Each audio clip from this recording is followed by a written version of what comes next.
Tapi syaitan gambarkan sebagai apa? Pembesaran kepada Nabi. Melalui ini kamu bisa dekat kepada Allah. Persis dengan ucapan orang musyrik di zaman Nabi. Haula syufa'a'una indallah. Mereka ini yang mereka ambil sembah selain Allah hanyalah pemberi syafaat, hanya perantara di sisi Allah. Betul apa? Ma na'buduhum illa liyuqarribuna ila Allahi zulfa. Kami tidak beribadah kepada mereka, bertawajjuh kepada mereka, kecuali hanya supaya melalui mereka kami bisa dekat kepada Allah dengan sedekat-dekatnya. Ini orang musyrikin di zaman Nabi. Kalau hati sudah terikat seperti ini sangat mengerikan kan.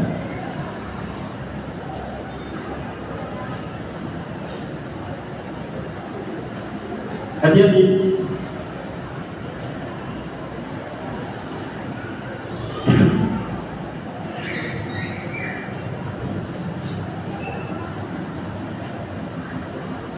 Jadi miliki hati yang semakin dekat kepada Allah. Apa maknanya semakin dekat? Semakin mentauhidkan Allah, semakin ikhlas hanya kepada Allah, semakin hanif, jauh dari semua selain Allah, semakin murni harapannya kepada Allah, semakin besar takutnya kepada Allah, semakin hebat cintanya hanya kepada Allah Subhanahu wa ta'ala. Itu diinginkan.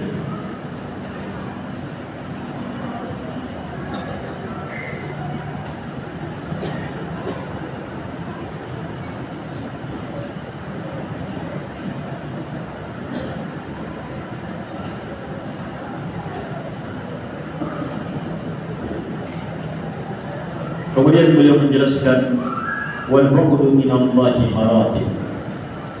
Yang namanya jauh dari Allah itu berjenjang-jenjang. Dan sudah disimpulkan di atas, dekat dengan Allah semakin jauh dari ancaman, bencana, gangguan. Iya, jauh dari Allah semakin apa? Berarti dekat dengan bencana, gangguan, terkaman syaitan. Sekarang jauh dari Allah itu berjenjang-jenjang. Sebagian makna jauh itu lebih dahsyat daripada yang lainnya. Yurinci al-ghaflah. Ghaflah itu ghaflah membuat hamba jauh dari Allah. Apa itu ghaflah? Ghaflah lalai. Sembahyang Allahu Akbar.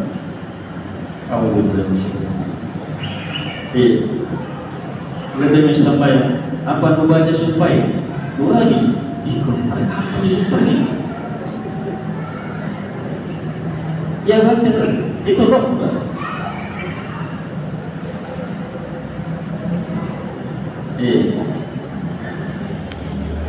Sholat baca. Kalau sesekali ya sekedar lupa, itu terangkat dimaafkan.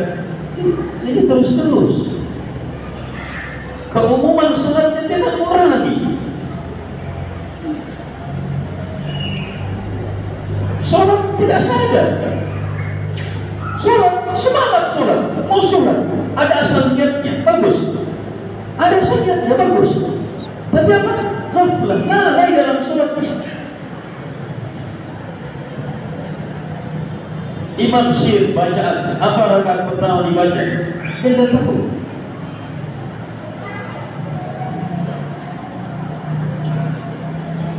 Bahkan dia baca suratul Fatihah, tapi dia tidak mau tahu apa itu dibaca. Ghaflah. Dia baca Alhamdulillahirabbil alamin, tapi dia tidak mau tahu apa itu alhamdulillah.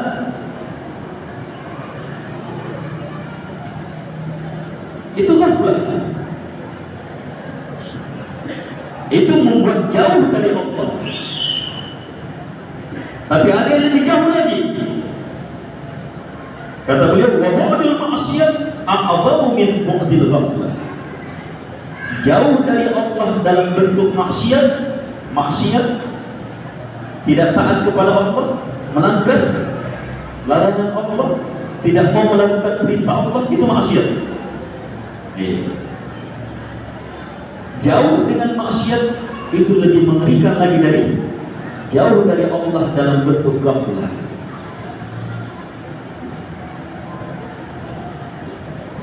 Sebab tadi apa? Ghaflah apa? Tidak mau berdosa, bukan orang berdosa. Bukan orang mau berdosa, tapi apa? Tidak mau lagi. Tidak mau berusaha mengingat.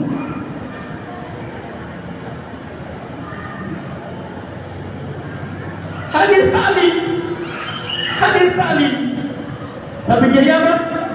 Jadi pengurus saja, jadi panitia saja, tukang parkir saja. Terus, tidak, kalau di sini bukan sini tukang parkirnya. Saya ngomong di jiwa sama.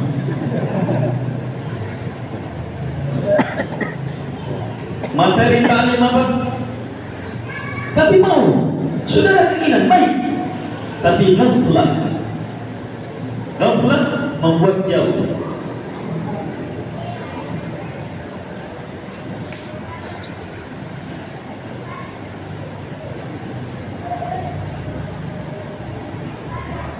Tapi lebih parah kalau maksiat. Ayat taklim tidak mampu. Itu apa Pak?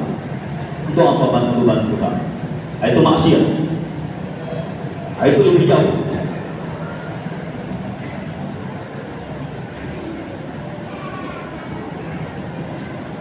Wa bu'dul bid'ah a'zamu min bu'dil maksiat. Dan bid'ah membuat jauh dari Allah itu lebih mengerikan lagi daripada maksiat. Sebab bid'ah itu maksiat juga, tapi maksiat paling mengerikan. Sebab kalau maksiat dalam bentuk dosa, dia tahu ini larangan, tapi nyaman, itu maksiat. Tapi kalau bid'ah sudah terjatuh ke dalam larangan, tapi dianggap kebaikan ini, itu bid'ah. Dan ini lebih dicintai oleh syaitan, terjatuh ke dalam bid'ah. Ini lebih dicintai oleh syaitan. Ini bid'ah. Saking hebatnya upaya syaitan jin dan manusia, supaya tidak dikubis-kubis, supaya bid'ah terus bertebaran sampai diharapkan diucapkan di masjid. Jangan kau bilang-bilang bid'ah di masjid. Lihat, jangan kau bilang-bilang bid'ah. Jangan. Bahaya itu bid'ah. Padahal itu ucapan Nabi, manusia terbaik, manusia paling lembut, manusia paling menginginkan selamat umat. Tapi sekarang jadi apa ucapan? Anu nih, pemecah belah, bida-bida terus. Anu nih, terorisan. Ampaya teroris.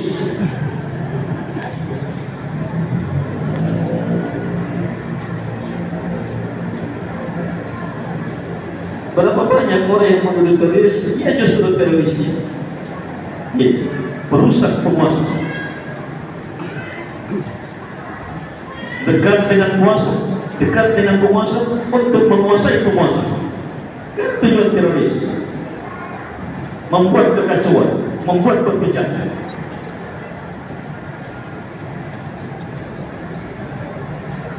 Bid'ah sumber perpecahan dunia, alam barzakh akhirat. Tidak ada perusak agama lebih mengerikan daripada bid'ah. Dari merusak agama Nabi Muhammad lebih mengerikan seperti bid'ah merusaknya.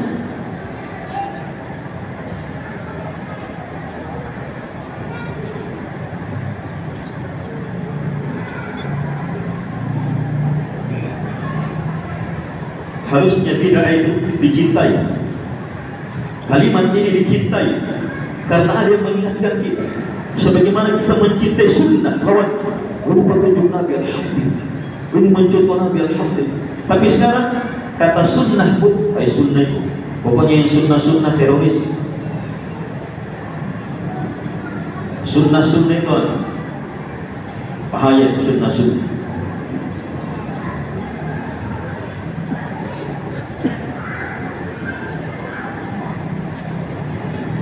terjatuh ke dalam bid'ah, wah itu lebih besar lagi, lebih mengerikan lagi. Kata Syekh terakhir, bu'dun nifaq wasyirk a'dhamu min dzalika kulli.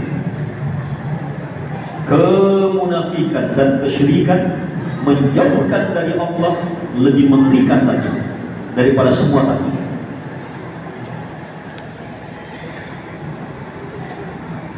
Kemunafikan dan kesyirikan, ini kezaliman paling besar. Jadi berjenjang-jenjang syaitan menjuruskan hamba menjauhkan.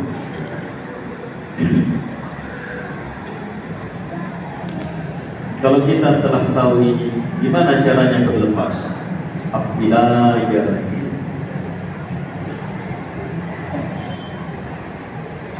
Betapa banyak orang minal ghafilin, tidak sadar-sadar dia terlalai. Jangan belajar. Ilmu itu apa? Cahaya, menerangi. Oh, kebalik kaman. Tapi kalau tidak ada cahaya, tidak isinya. Apa itu dalika? Kali bongkar, dia kali jengkingka, dia taika, dia batuka. Apa itu dalika? Tapi kalau ada cahaya, terang. Perlu ilmu kita.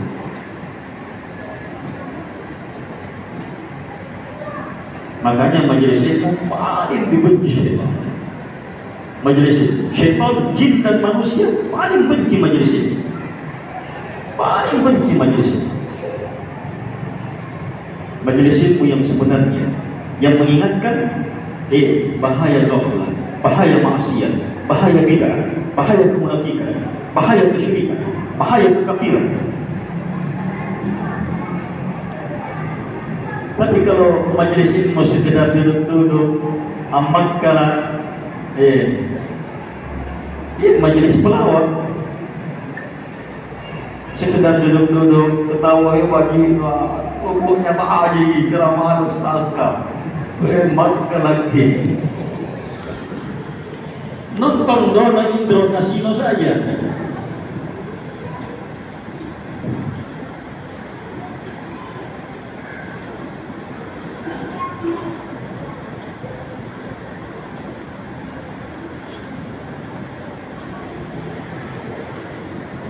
Al-Ikhwan rahimahullah. Pasal ini pasal yang sangat luar biasa. Kita perlukan dalam kehidupan ilmu besar ini. Kita simpulkan bahwa di antara akibat maksiat apa? Bagi kita jadikan diri kita di penjara, dibelenggu, diikat oleh syaitan. Dan kalau sudah musuh yang paling memusuhi kita, memenjara kita, kira-kira jadi apa? Akan jadi apa?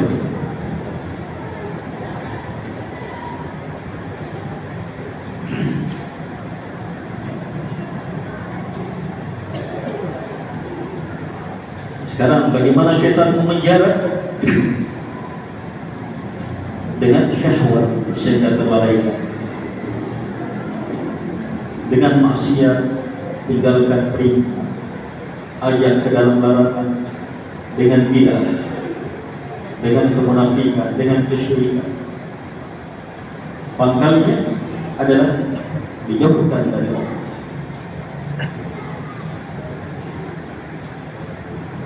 Dijauhkan dari ini.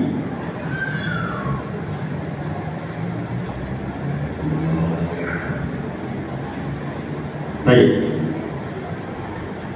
Kemudian kita dapat ilmu besar bahwa syaitan dalam menjauhkan kita itu berjenjang-jenjang. Kalau di tempat yang lain, Ibnu Qayyim menyebutkan syaitan kalau tidak berhasil jatuhkan kita ke dalam kesyirikan, kekafiran, maka dia jatuhkan ke bid'ah. Kalau tidak berhasil, maka ke dosa-dosa besar. Kalau tidak berhasil, ke dosa-dosa kecil.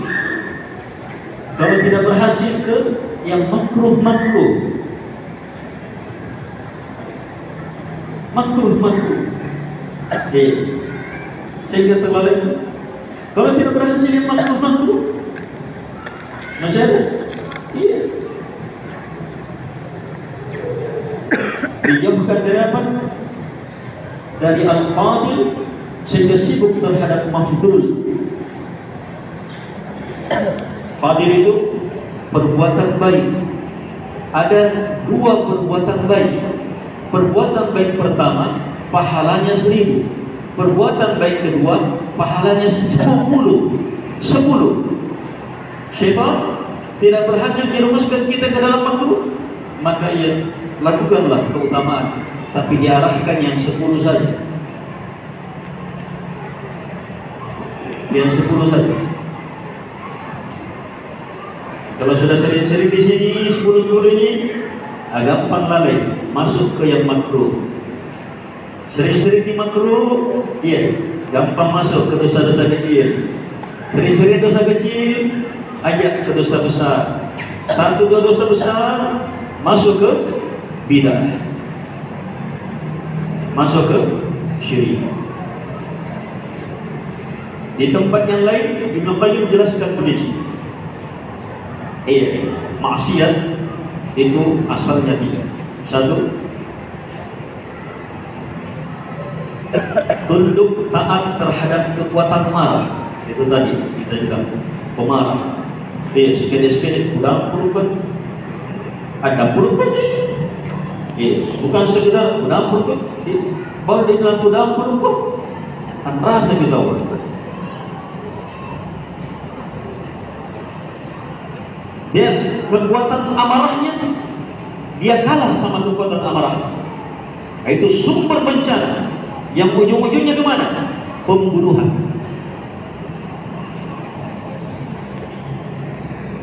Yang kedua, mentaati kekuatan syahwat. Syahwat kecil, besar, tunduk dia. Sampai akhirnya ujung-ujungnya apa? Zina, liwat, homo, dan seterusnya. Yang ketiga, terikatnya hati kepada selain Allah. Yang akhirnya apa? Kesyirikan dalam beragam bentuknya. Ini cermati ilmu-ilmu ini.